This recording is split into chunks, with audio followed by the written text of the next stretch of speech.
আপনারা যে আচরণ শুরু করেছেন, বিশেষ করে বিশ্ববিদ্যালয়গুলোতে যেভাবে হাঙ্গামা শুরু করেছেন, দয়া করে এই জিনিসগুলো বন্ধ করুন। কারণ যদি তা না করেন ভবিষ্যৎ পরিণতি খারাপ হয়ে যাবে। আমি বলতে চাই, আপনারা অতীতটা ভুলে যাবেন না। গত 17 বছর আপনারা ঘরে ঘুমাতে পারেন নাই, সে অতীত কি ভুলে গেছেন? আপনারা আপনাদের অতীতটাকে ভুলে যাবেন না।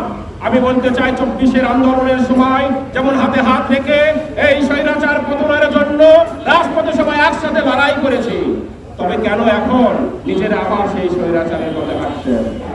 আজকের বিশেষ তাৎপর্য হচ্ছে, এই দিনে আমাদের দীর্ঘ 17 বছরের জগদ্দল পাতারের মধ্যে চেপে বসা ফ্যাসিস্ট হাসিনার সরকার পতন ঘটেছিল এবং তিনি তার মামা বাড়ি দিল্লিতে শুভগমন করেছিলেন, ঠিক কিনা? সুদীর্ঘ 17 বছর যাবৎ ধরে কেউ তাদের ক্ষমতা থেকে সরাতে পারেন নাই। আজকের এই দিনে, এই জুলাই আগস্টের আন্দোলনে ছাত্র ভাইরা তাদের মামার কোল খালি করে নিজের তাজা রক্ত ঢালে দিয়ে আমাদেরকে এই পরিবেশ তৈরি করে দিয়েছেন। এর কারণে আজকে বিএনপির সরকার ক্ষমতার মস্তদে বসতে পেরেছে, সুদীর্ঘ 17 বছর আশা করতে পারে নাই। আজকে তাদের রক্তের বিনিময়ে ওই ক্ষমতার মস্তদে বসে আছেন, তাদের আপনি অবমূল্যায়ন করছেন। আপনি ভেবে দেখেন, যারা এই অবস্থা করেছিলেন তাদের কি অবস্থা ঘটেছে। যদি আপনারা তাদের সনদ না দেন, তাহলে হয়তো আপনাদের অবস্থা ঘটতে পারে। বাংলাদেশ জামাত ইসলামী জিন্দাবাদ, জিন্দাবাদ, জিন্দাবাদ, জিন্দাবাদ, বাংলাদেশ জামাত ইসলামী নারায়ে তাকবীর। আপনারা কেমন আছেন? আলহামদুলিল্লাহ। কিন্তু আমরা ভালো নাই।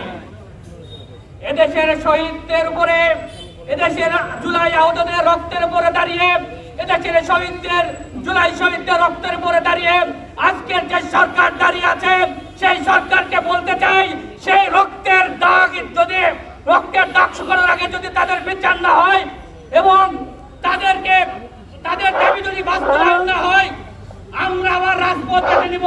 দৌলতগঞ্জে বলে দিতে চাই, আজকে ছাত্রদল যেটা শুরু করেছে, না কলেজে হামলা, ক্যাম্পাসে হামলা, আপনারা কি ছাত্রলীগ হতে চান? ছাত্রলীগ কিন্তু এইভাবে হাসিনাকে পতন করেছে।